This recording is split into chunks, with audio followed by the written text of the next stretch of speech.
What if I told that man behind Mickey Mouse Disneyland and billions of childhood dreams was once told he wasn't creative enough to succeed? That's right, Walt Disney, the man who redefined animation and entertainment, was once fired from a newspaper because his editor believed he lacked imagination. Today, we dive deep into the story of a visionary who turned rejection into revolution and failure into fairy tales. This is the untold story of Walt Disney. Walt Elias Disney was born on December 5, 1901 in Chicago. Raised on a farm in Missouri, Walt grew up in a poor family with strict parents. He developed a love for drawing at a young age. Despite working odd jobs, including delivering newspapers in freezing winters, his passion for art only grew. After dropping out of high school, he tried to get into the Army during World War I, but was rejected for being too young. So he joined the Red Cross instead, driving an ambulance in France.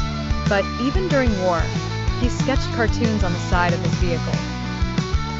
After returning home, Walt got a job at the Kansas City Star, a local newspaper. But here's where things took a turn. His editor thought Walt lacked imagination and had no good ideas.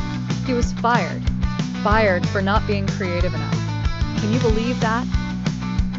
The man who would go on to create the most imaginative empire in history was shown the door for lacking imagination. But here's the lesson. Walt didn't give up. In fact, he used that rejection as fuel. Clapperboard, Chapter 3, Laughogram and Bankruptcy Voiceover. In the 1920s, Walt started his first animation studio, Laughogram Studios.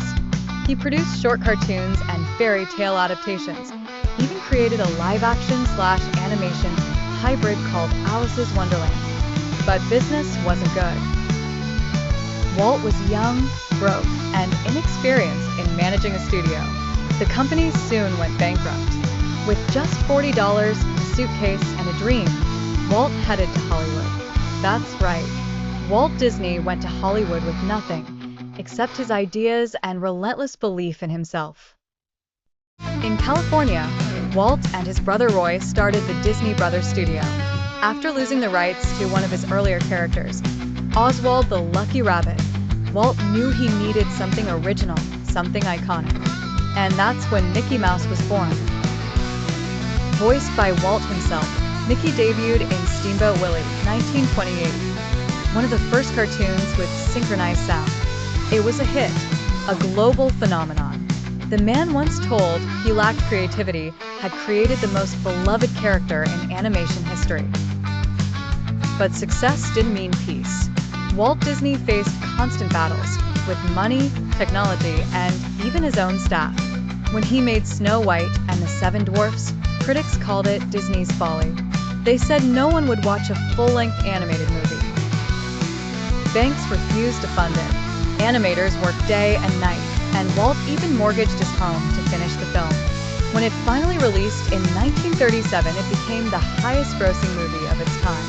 The audience gave a standing ovation. Walt cried. He proved the world wrong again. Walt's imagination had no limits. He wanted to build a place where families could enjoy magic in real life, a theme park. But again, people laughed at him. They said it would fail. Banks didn't believe in the idea. He had to pitch the concept on live TV and even borrow against his life insurance to fund it. Finally, in 1955, Disneyland opened in California. The first day was a disaster. Broken rides, overcrowded streets, even fake tickets. Critics called it Walt's nightmare. But Walt didn't give up. Within months, it became one of the most successful attractions in the world. Walt Disney wasn't just a cartoonist. He was a dreamer, an inventor, a builder of worlds. His dreams expanded to television, live-action films, and the concept of Epcot, a futuristic city. Sadly, Walt passed away in 1966 at the age of 65 before seeing Epcot completed. But his legacy? It never died. From theme parks on every continent to a company worth over $150 billion, Walt Disney proved that imagination is more powerful than rejection. So, what can we learn from the life of Walt Disney? That failure isn't the end. That rejection doesn't define you. That imagination, when fueled by determination, can change the world.